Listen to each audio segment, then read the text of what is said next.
You are listening to the Push Media Podcast Network.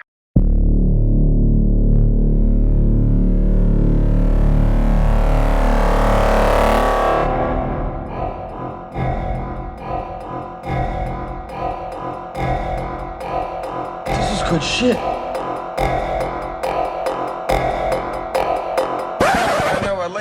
I thought I'd open with a funny story. So, the other day I was with your mother, and she said to me, "You remind me of Ashanti," which I have gotten before, because your mother goes on to say, "You know, you're not always there when I call, but you're always on time.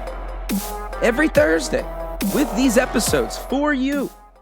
And just like your mother, I'm giving you, the listener, my all. Now, come on and get a piece of this late night loving. Pimp game is very religious. I don't have a good Ja Rule, but the good part about being in 2023 is you don't need to have a good Ja Rule. I don't think Ja Rule has a good Ja Rule anymore.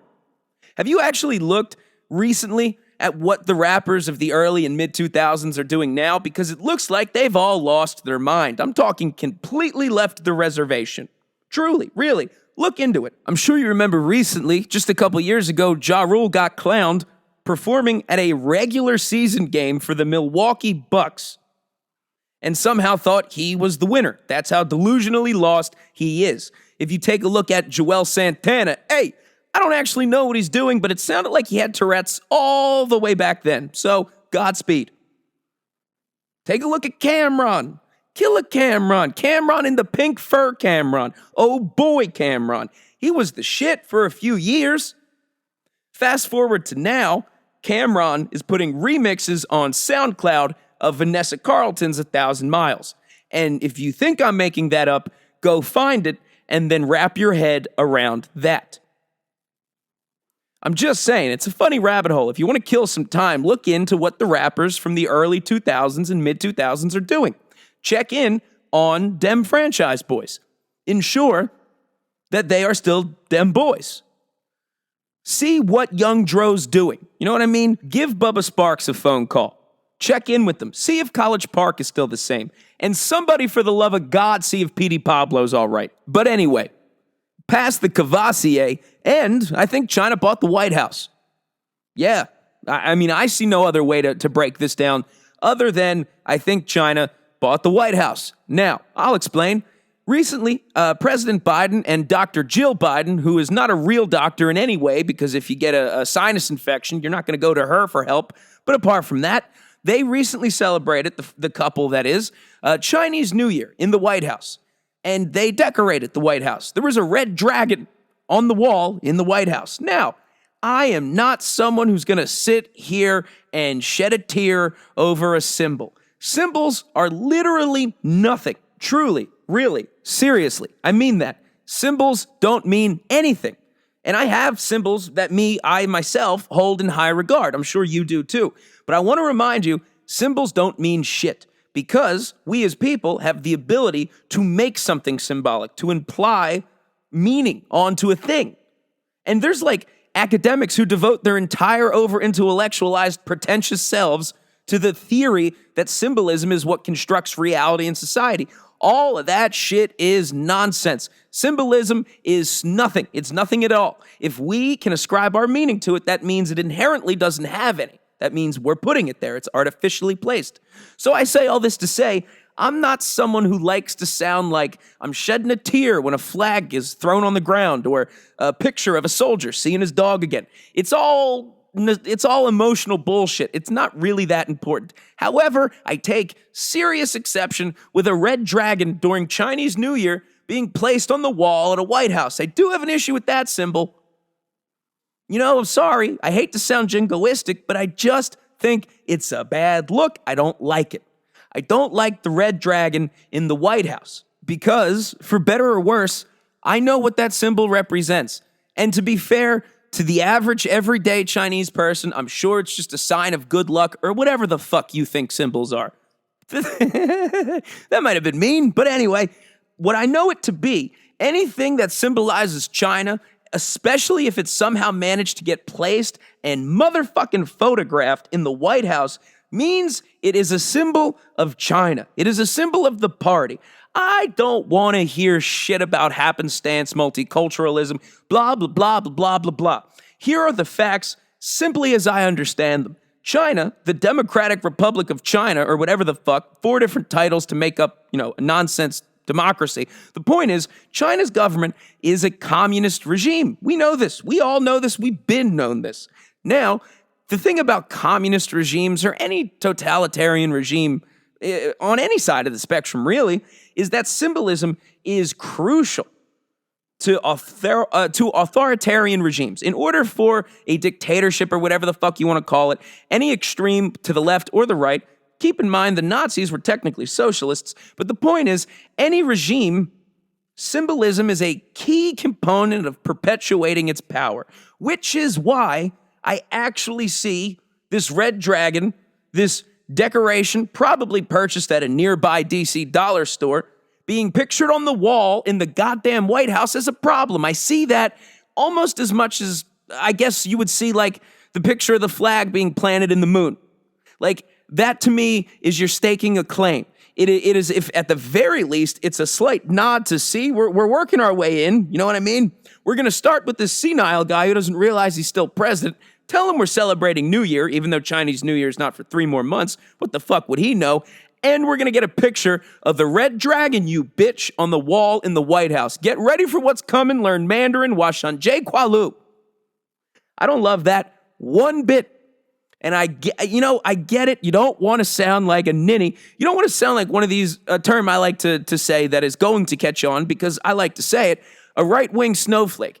The people who just can't wrap their heads around the fact someone would take a knee during the national anthem. So much so that it makes them cry. It makes them really genuinely cry, even though it's a free country. That's literally the point of the thing. And if anything, taking a knee is one of the more respectful actions you can physically do with your body. Let me ask you, what do you do when you're in church? So, I'm not a right-wing snowflake who gets really sentimental about certain symbols that represent the American regime. I'm not that guy. But what I am is aware of symbols themselves. And symbols themselves can be anything, like we've discussed, because they mean nothing. Because we apply our own meaning to whatever the symbol may be. It could be a big rock that we've decided represents, fortitude and solemnity and being a whatever. Or it could be something as simple and seemingly non-important as a red dragon decoration. But I see it as a symbol of communist infiltration. I might be a bit hyperbolic here, but that's truly how you get people to listen to a podcast. It's not about having strong-held beliefs. I have some of them. I haven't shared most of them. But what it is, if you want people to listen, is about scaring them. It's about sensationalizing things you have a slight understanding of and pretending like you're an expert in them. So keeping in line with that, let's talk about the budget, something that requires a great deal of information to discuss successfully, and some of which I have acquired. So here we go. We've recently hit such a debt level for the United States budget, that is, that a number might not even exist yet. We might actually have to create a new number because that's how much we've gone into debt. To China, I might add. But Republicans said, we can't do this anymore. They've officially decided we're not going to pass continuous attempts at raising the debt ceiling. And now we have come to a halt, in a sense. Not that we're actually going to change because we're so far gone with the number, but now there's the blame game happening. Now Democrats are using Republicans in this sense of like, do you see, they didn't want us to have this money for this program. Biden was like, you see, Republicans are standing in our way for passing the college tuition deduction, or where he takes the 10 grand off or whatever, which was deemed unconstitutional already. And if you think about it, that's unfortunately the right thing. And you know it is, because even though you would be very happy to have $10,000 taken off of what you owe, what that means in reality, the tools for that to happen require the government to go to a private business, a private bank, and say, we're actually going to tell you what to do. And you don't really want a government telling a bank, actually, this is what's going to happen. But do you know what government has told banks this is actually what's going to happen? That would be China. A few months ago, people, I actually think in Wuhan, of all places, tried to go to the bank to get their money out, and the bank was like, fuck off, or however you say it in Cantonese. So it's a problem. I mean, something has to happen, something has to be done, but of course Democrats are just saying, Republicans are going around saying, cut it, cut it, cut it, like it's OT Genesis, who I've once actually met. I've actually met OT Genesis once in North Hollywood several years ago outside of a liquor store. I needed to buy a phone charger to put in the car, and as I was walking out, I saw OT Genesis walking out of the liquor store, having recently purchased just a pack of styrofoam cups. No liquor, so that was slightly concerning. That's a real story, by the way. I think I watched OT Genesis purchase styrofoam cups for Purple Drink to be consumed later. He didn't buy any alcohol. And I, like an idiot, had to say something. So as we're walking out of the store, he holds the door for me, and I go, are you OT Genesis? And then he goes, yeah. I was like, all right. And that was it. That was the end of the interaction. But yeah, it was a cool story to share. I don't care how far we've digressed. But the point is, Democrats are pointing at Republicans saying, these are evil people who want to cut this and cut that and cut this and cut that. And Republicans are like, we've been saying we wanted to cut these things. The only new bit of information is we've said, hey, maybe we shouldn't go a new number into debt. We've recently been in the 10, 20 trillion level. Now that we've hit a number that literally doesn't exist, maybe we should slow down. That's the only thing we're saying new.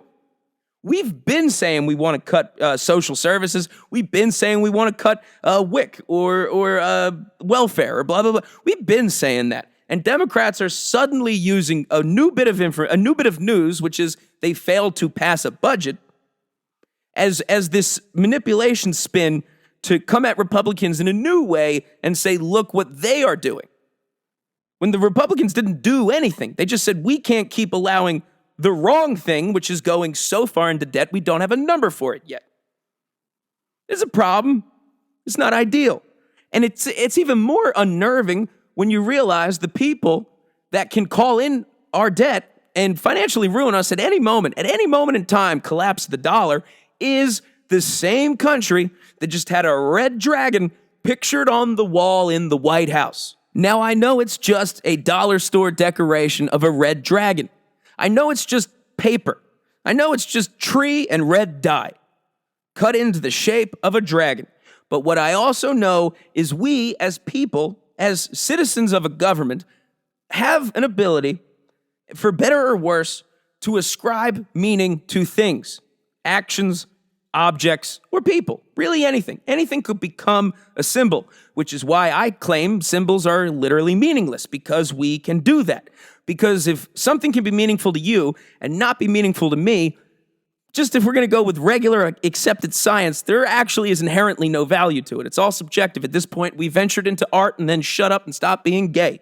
Point of the bigger issue is that a symbol I very clearly see and understand as a symbol of the Communist Party, a symbol of a government that with one phone call could call in their debt and tank the US dollar, a symbol of a government that has 5 websites and people are still going missing anytime they voice a dissenting opinion.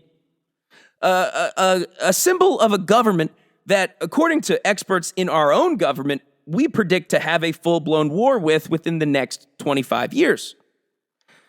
All I'm saying is fuck China, I guess. I guess that's the crux of what I'm getting at here. And to be clear, it's always been fuck China. It's recently been fuck Russia because, look at the world. But it has always been, since day one here at the program, fuck China. But I'm just keeping you updated as to China's plans because, as you know, China thinks 100 years at a time. We as Americans think seconds at a time. So it is my job to warn you when I see encroachment from the other party. And I think, regardless of how stupid it sounds, regardless of how incorrect I may be, none of that matters, and the odds of it are actually highly unlikely because if you look at my track record, I'm 100% correct all the time. So the odds that I've started being wrong right now are damn near impossible. All I can make of this fact is that Chinese New Year shouldn't be celebrated in the White House. For one, sorry, multiculturalism is fine, when the culture being highlighted to be included doesn't own all of our debt, doesn't make people disappear or get locked in their apartments for years on end, who is our direct enemy, the number 2 superpower in the world that keeps sending scientists undercover to American institutions. I don't like that one bit. I don't like that, man. I see that as a fucking problem, man. I do not like that one bit. So I guess this is one of the instances where I feel like a bit of a right-wing snowflake, where I'm gonna shed a tear over a symbol. It's probably paper mache, but that paper mache was made in China and purchased to be sold here in America, and it represents communism encroaching on the White House. That's what I think. That's what I think, because that's the most sensationalist take on the topic. That's how you get people to listen to the podcast. You scare them. You don't have strong beliefs. Don't let that get in the way. And speaking of strong beliefs not getting in the way, how about an update for our mascot, our spiritual partner? If our show had an essence that was to become personified as a person, it would be George Santos. So the greatest and latest about the boy George Santos is it ain't looking good. He has continued to be on the national, news cycle because he continues to make up fantastical tales. And it's starting to rub some people the wrong way. And these tales have grown in grandeur, in accuracy, in just downright believability, starting with pretending he graduated from somewhere he didn't, all the way up to he used to work on the Hannah Montana show on the Disney Channel. And now he's, getting some backlash. And now he's actually going to step down from any committee appointments he's had since being elected to Congress. And the fact he's been invited to be in any committees at all is genuinely confusing and really not a good sign anyway. And now he has an ex-boyfriend calling him a liar, coming out saying he promised him a green card, he did him dirty, blah, blah, blah. Just some more, juicy, scandalous shit that is so great. But it does feel like George Santos is coming to an end, unfortunately. Because I do think he was an agent of chaos that actually the more I think about it, he might have just worked for fucking China. I hate to just blow the wind right out from under my own goddamn sail, but as I speak out loud, it starts to seem more obvious that he has to be working for China. Ah, shit. I actually think George Santos might have been working for China. I mean, think about it.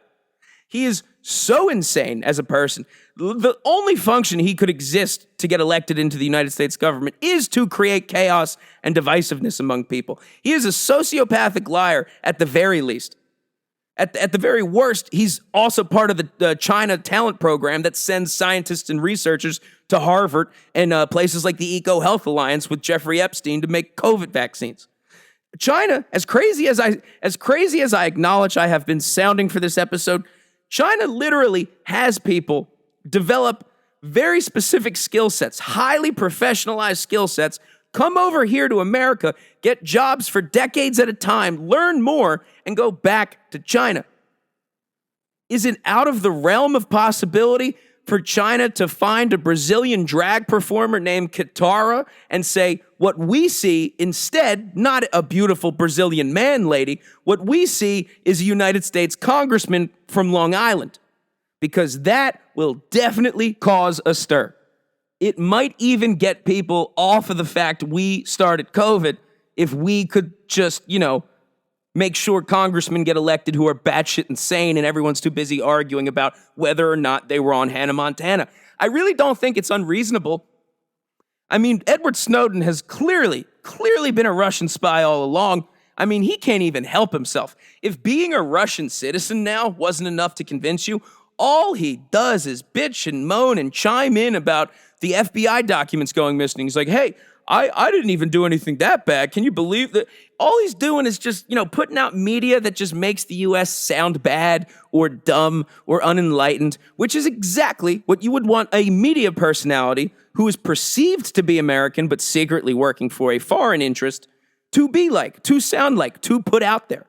because it would just enter the psyche eventually. You can only get told you're dumb by people you think are smart for so long before you've just decided, nah, I'll just be stupid for the rest of time. That's genuinely how simple a lot of this type of, planning is. God damn it, I think George Santos might be working for China. I see no other plausible explanation. Because even if we are tracking the motivations from his made-up origin story, there are no paths I see for a Brazilian drag performer to at some point think, I'm destined for Congress. And there are even fewer paths, I think, for that to actually happen. Someone has to find the drag performer in Brazil and say, no, you would be a good congressman, and here's why. There's no way. There's simply no way someone like George Santos could actually. It's very difficult to get elected, especially in Long Island, even though a lot of the people there are kind of dumb. Sorry if you listen there. Sorry, my college roommate, actually, who's from Long Island. And, of course, sorry to his mother, who I love very dearly, and I actually haven't fornicated with because that would be rude. And mom jokes have a limit. No, they don't. I fucked your mother. Anyway, sorry about that. Okay. It's obvious to me that George Santos is a Chinese agent. And it's obvious to me that the Red Dragon being pictured on the wall in the White House during Chinese New Year is a win for China. If nothing else, it's not a win. Who does that photo op benefit here in America? Why would we be like, oh, good, thank goodness Chinese New Year's being celebrated by the president? That is only a win for China. That is a picture that will be shown to every Chinese person, in a Clockwork Orange style, I would imagine, and going to say, hey, look, we are creeping in. We are getting our claws into the White House. To a president whose son is just clearly open for business, who is so desperate for money, by the way, Hunter Biden, that he is now creating a general legal defense fund, just a giant pot of money to have in case any lawsuit pops up, because there's just so many of them. There are literally so many lawsuits that Hunter Biden is facing or expecting to face, or just based on previous behavior certainly will face, that there's just a large pot of money being assembled to help him out in the event of. Is that not indicative of maybe a liability? So I ask you again, is the Red Dragon on the wall in the White House during Chinese New Year just a cheap decoration, or is it a symbol of something so much more to a lot of people? And a lot of those people are wrong because, again, we know symbols don't mean shit, but a tool, probably the most useful tool to any regime. Look at history. Nazis, they loved them. They couldn't stop drawing their little symbol, their little logo. They put that shit on everything. So much so that it made a lot of Hindus be like, all right, you know what? You can just have it. That's a joke for the educated. But a tool of any successful dictatorship regime, any oppressive authoritarian government has been and always will be symbols. Because symbols can control people. And the groups that wish to do that know that. So when you hear people in the American Army, high-ranking military officials saying, we predict at this point, at the current rate, current situations, current debt issues, we predict a full-blown war with China in the next 25 years. That's our own people saying that. So imagine if China, people who think 100 years at a time, They've known that for 75 years already. They've known that pretty much since World War II. We're going to be the guys who are in World War III. You know what I mean? So that ain't great. And now you got to keep in mind, warfare is not what it once was. It's not a bunch of, 19-year-olds who don't know any better getting shipped off to die in Germany. Now war is online. It's digital. It starts with the grid and power systems and shit. There's disinformation out online. We know what Russia did. They have people like the dumb, fictitious grandson at the Kremlin pushing out fake news. War is fought in a whole bunch of ways now. It's completely different. Disinformation is a key tool of war. Creating chaos amongst each other internally is an excellent way for your enemy to attack without you even realizing you've been attacked. You know what I mean? If China can create chaos here in America, let's just say hypothetically by somehow getting someone who used to perform in drag in Brazil and thought they were on Hannah Montana elected to Congress. That would cause a stir. So that would create infighting. That would create a potential weakness, aka a time for us to strike. You see what I mean? The people in Congress can't get a budget balanced. Well, maybe if we just put people in Congress that will, look out for China, that could be a way they fight without actually having to send people over to die. Boots on the ground is blasé. It's old-fashioned. What we do are write tweets and confuse people. That's how war is fought. So I ask you again, is that red dragon on the wall a decoration? Is it just a dollar store bit of cardboard that's being hung on the wall? Or is it a specifically placed symbol in a picture with the President of the United States during a holiday that's only celebrated in the other country? So if you were a country that thought 100 years at a time, and the enemy just said, we think there's going to be a war within the next 25 years, you're already getting ready. You are already laying the groundwork, the foundation for the ensuing conflict. You are already going, if you're China, a conflict with America is happening, so much so that America just said publicly, this will happen kind of soon. If you're China, you start to lay the groundwork ahead of time. You don't want to just start fighting on the last day. You have to prepare. You have to send out disinformation. You have to put people in colleges across the United States to work secretly for you, which we have seen them doing. You have to put on chaos or fake news out in social media as much as possible. You have to have things out in the world of media that look like China has the upper hand, that look like China is strategically placing itself to be in power when it needs to really be in power. When the fight actually starts, they will have already fought. You know what I mean? And I could be blowing this out of proportion, but I'm not. Just as powerful as the image was of Lance Armstrong or whoever pretended to plant the flag in the moon, whoever pretended to plant the American flag in the moon because we have a moon base and we've been going back. I have a very weird take on thinking the moon landing was fake. But anyway, that picture was powerful. It empowered Americans to feel like, look at what we have just exerted dominion over. A very clear, known symbol of America, the flag that is, was planted on the moon. That shit is ours now. You know what I mean? And think about how powerful a symbol, something clearly associated with Chinese culture, the Chinese people, and that all of which falls under the umbrella of the Chinese Communist Party, because the Communist Party is an authoritarian regime, and authoritarian regimes make extra special use of symbols. Now, enter the red dragon, pictured in the White House with the president on a holiday only China celebrates. Enter the red dragon. Hua! Ha!